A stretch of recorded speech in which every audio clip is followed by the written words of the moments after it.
کی واپڈا سے میں بھی تنگ آ چکا ہوں اور گلگت بلتستان اور دیامیر کے عوام بھی تنگ آ چکے ہیں۔ تو جو سٹانس صوبائی حکومت جو کمپرس ٹائپ لوگ جو یہاں سے پیدل مارچ کریں گے یا ہیلی کاپٹر پہ جائیں گے، ان سے زیادہ سخت سٹانس لیا، ان سے زیادہ ہم اپنا موقف پیش کر رہے ہیں، ان سے زیادہ ہم ہمدرد ہیں دیامیر کے عوام کے۔ ہم دیامیر کے عوام کے ہمدرد نہیں ہیں، ہم جی بی کے ہمدرد ہیں۔ یہ صرف دیامیر کا مسئلہ نہیں ہے، یہ پورے جی بی کا مسئلہ ہے۔ تو ان کو فکر کرنے کی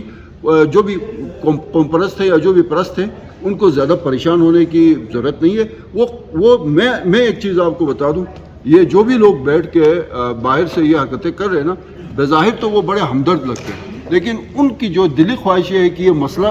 حل نہ ہو، یہ طول پکڑ جائے اور یہ عالمی سطح پہ جو ہے نا وہ پاکستان کے لیے مشکلات ہوں، تو انشاءاللہ ہم ان کی امیدوں پہ پانی پھیریں گے، یہ مسئلہ حل ہو جائے گا اور بہترین طریقے سے حل ہوگا۔ دیامیر باشر ڈیم انشاءاللہ اگلے 3-4 سال میں بن جائے گا اور اسی سے پاکستان کی ترقی کے سفر کا آغاز ہوگا۔ تجزیے کے حوالے سے جو ان کے ڈیمانڈز تھے ڈاکٹروں کے الاؤنس، ان کو 2022 میں کیبنٹ میں منظوری دی گئی تھی، اس کو جو ہے وہ لاگو ہو جائے گا 1 مارچ 2025 سے۔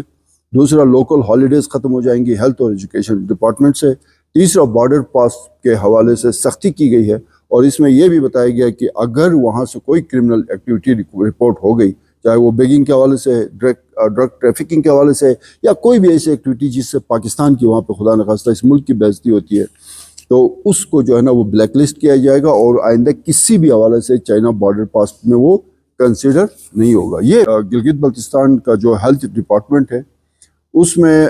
جتنی بھی آپ کی گلگت بلتستان میں لوکل جو ہالیڈیز ہیں، چھٹیاں ہیں، وہ ختم کر دی گئی ہیں۔ اس میں ہیلتھ سیکریٹریٹ بھی ہے، اس کے اندر ڈی جی ہیلتھ سروسز جو بھی ہیں ان کا دفتر بھی ہے، ڈائریکٹر ہیلتھ سروسز کا دفتر بھی ہے، تمام ڈی ایچ اوز بھی اس میں شامل ہے، اور تمام ہاسپٹلز میں سوائے جو ہمارے گیسٹ جو آپ کے ہالیڈیز ہوتی ہیں، اس کے علاوہ کوئی لوکل چھٹی کا وہ وہاں پہ لاگو نہیں ہوگا۔ اس کی بنیادی وجہ یہ تھی کہ یہ بہت زیادہ لوکل چھٹیوں کی وجہ سے ظاہر ہے مریض آتے ہیں، ڈاکٹرز چھٹی کرتے ہیں، تو وہاں پہ بہت سارے مسائل تھے۔ یہ میرے خیال میں پاکستان میں یہ پہلی مثال ہے کہ کسی صوبے نے اپنے کسی ڈپارٹمنٹ، جو خاص کر ہیلتھ ڈپارٹمنٹ ہے، ظاہر ہے اس کے اوپر انسانی جانوں کا مسئلہ ہے، تو اس میں تمام جو لوکل ہالیڈیز ہیں وہ ختم کر دی ہیں۔ ایک تو یہ ڈیسیجن ہوا۔ دوسرا جو برننگ ایشو تھا، اینستھیزیا سے ریلیونٹ ایشو تھا، اور یہ انہوں نے پریس کانفرنس بھی کی، ہڑتال بھی تھے، تو جس وجہ سے میرے خیال میں کافی وہ آپریشنز بھی رک گئے تھے۔ تو اس کو جو ہے کیبنٹ کا جو فیصلہ ہوا تھا، اینستھیزیا سے ریلیونٹ جو بھی پے سکیل یا جو بھی ان کی سیلریز تھی، اس پہ عمل درآمد 1 مارچ سے کیا جائے گا، یہ بھی فیصلہ ہوا آج۔ اور اس کا بھی بنیادی مقصد یہ بھی تو ہیلتھ سے ریلیونٹ ایشو ہے، اور اس کو اس لیے ضروری تھا کہ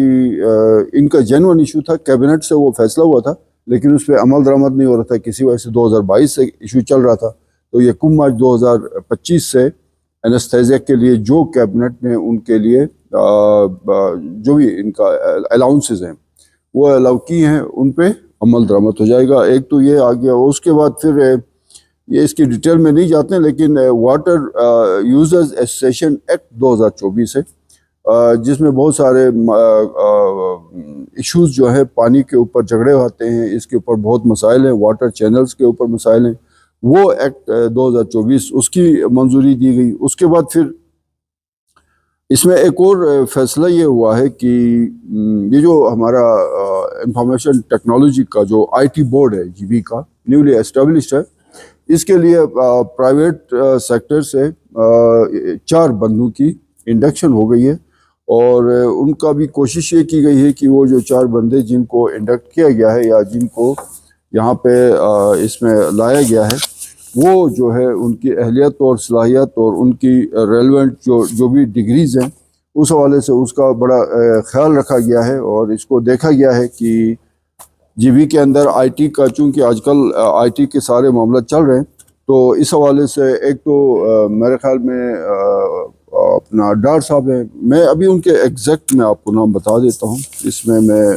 یہاں پہ میں نے اس کی فائل الگ کر کے رکھی ہوئی ہے، تو تاکہ یہ ایک چیز جو ہے وہ کلیئر ہو جائے، اور اس میں جو میرٹ کا خیال رکھا گیا ہے وہ آپ کے سامنے لے آتے ہیں۔ اس میں ایک تو ڈاکٹر محفوظ اللہ ڈار صاحب ہیں، یہ پی ایچ ڈی ہیں، انہوں نے ملیشیا سے پی ایچ ڈی کی ہوئی ہے اسی کمپیوٹر سائنسز میں۔ ان کو جو ہے وہ آئی ٹی بورڈ میں پرائیویٹ ممبر کے طور پہ لیا گیا ہے. اس کے بعد ڈاکٹر محمد اقبال صاحب ہیں, انہوں نے بھی کمپیوٹر سائنسز میں آسٹریلیا سے پی ایچ ڈی کی ہوئی ہے, ان کو آئی ٹی بورڈ میں شامل کیا گیا. ایک ہماری بہن ہے Nadia Iqbal, B S honours ہے کمپیوٹر سائنسز میں, ان کو آئی ٹی بورڈ میں رکھا گیا ہے. اور ایک وسیم سمد صاحب ہیں, ان کی بہت زیادہ خدمات ہیں, گولڈ میڈلسٹ ہیں, اور ان کا یہاں پہ جی بی کے اندر بہت ایک تجربہ بھی ہے, اور 400 یہ ڈیجیٹل لائبریریز اسٹیبلش کر چکے ہیں, اور روپانی فاؤنڈیشن کے سی او ہیں. ان کو بھی جو ہے وہ اس آئی ٹی بورڈ کے پرائیویٹ سیکٹر سے ممبر کے طور پہ ان کو شامل کیا گیا ہے. ایک تو یہ فیصلہ ہوا, اور اس کے بعد پھر یہ جو ہمارا ڈڈنداس ہے میرے خیال میں ادھر دیامر میں کلاس میں, جو ہمارا کیڈٹ کالج جو ہے وہ آئی تھنک آفٹر رمضان جو ہے وہ نئی بلڈنگ میں شفٹ کر دیں گے. تو وہاں پہ سیکورٹی ایشوز تھے, تو اس میں جو ہے وہ سیکورٹی کے حوالے سے کوئی اپائنٹمنٹس تھی, اس کی اجازت دی گئی ہے. اس کے علاوہ جو ہے وہ ایک اور جو میرے خیال میں فیصلہ ہوا ہے وہ بارڈر پاس کے حوالے سے, پاک چین سرحدی تجارت کے حوالے سے ہمارا جو بارڈر پاس ہے, آپ سب کو پتہ ہے کہ لاسٹ ایئر تقریباً 12,000 لوگوں کو بارڈر پاس ایشو کیے گئے تھے, اور وہاں پہ بہت سارے ایشوز آ گئے, 3-4 قسم کی کمپلینز آ گئی, کیونکہ کوئی خاص اتنا بڑا کرائٹیریا نہیں تھا, جس کی وجہ سے وہ ایسے لوگ بھی وہاں پہ چلے گئے جن کا کاروبار سے بھی کوئی تعلق نہیں تھا, اور وہاں جا کے انہوں نے کچھ لوگوں نے تو بیکاری والا ایک دھندا شروع کیا. جس طرح پاکستان سے یہاں پہ گلگت بلتستان بھی آتے ہیں, اسی طرح یہاں سے کاشغر گئے, تاشقرغان گئے, وہاں پہ فٹ پاتھ پہ سوتے رہے, بیگنگ کی, اور پھر یہ ڈرگز میں بھی کچھ لوگ پکڑے گئے. تو اس سال اس کرائٹیریا کو سخت کیا گیا ہے. ایک تو جو ہے وہ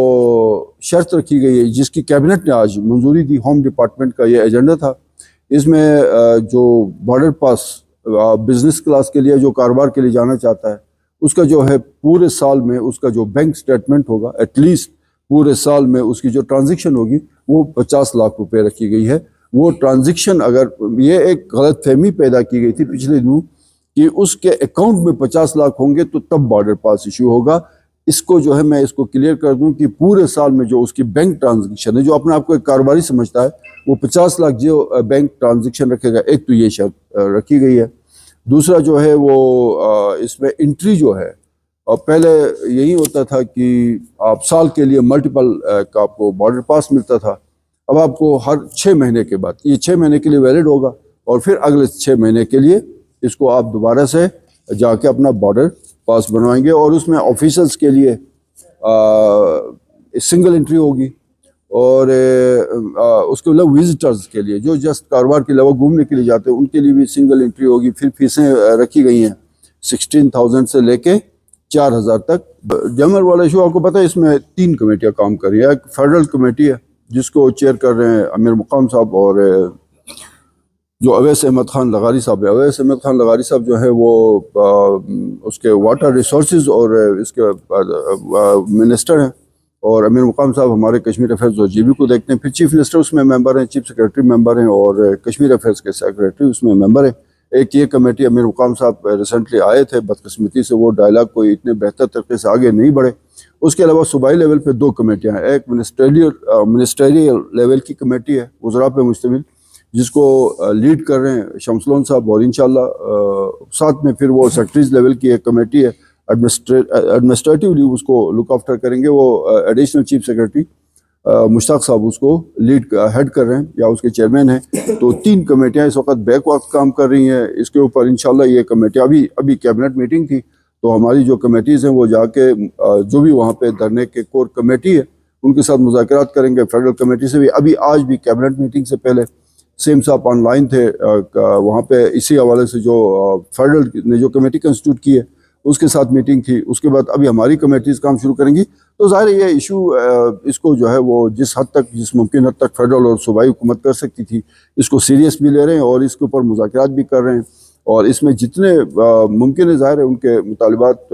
پورے جی بی نے ان کو سپورٹ کیا ہے, جی بی کی حکومت ان کو سپورٹ کر رہی ہے, لیکن تھوڑا سا ٹائم لائن کا ایشو آتا ہے. کچھ ایشوز ایسے ہیں جو فوری حل نہیں ہو سکتے, ٹائم لگے گا. تو انشاءاللہ ہم اعتماد میں لیں گے اور اس معاملے کو آگے بڑھائیں گے. اور جو آپ نے میڈیا انڈسٹری کی بات کی ہے, تو کل میں نے میٹنگ کال کی تھی، اس میں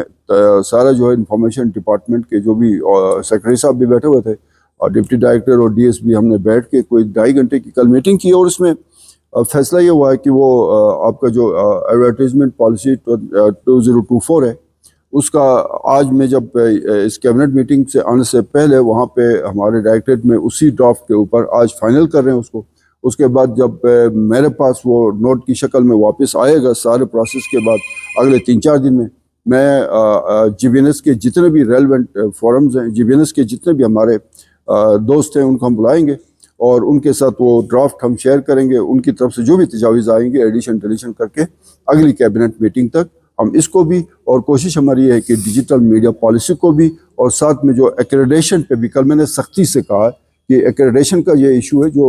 2 مہینے میں کام ہونا چاہیے تھا، ابھی 11 مہینے بعد جو ہے وہ جا کے کہیں پھر دوبارہ سے اس پہ کام شروع ہوا. تو یہ ہم نے طے کیا ہے کہ عید الفطر کے فوری بعد یہ سارا پروسیس کمپلیٹ کر کے جتنے صحافی ایکریڈیٹ ہوں گے ان کو chief minister Gilgit Baltistan accreditation کے حوالے سے ایکریڈیٹڈ صحافیوں کو کارڈ ایشو کریں گے، اور اس میں فائدہ یہ ہوگا کہ جو بھی آپ کی فیسلٹیز ہیں گورنمنٹ آپ کو دینا چاہ رہی ہے وہ ان صحافیوں کو ملیں گی جو ہمارے ساتھ ایکریڈیٹ ہوں گے.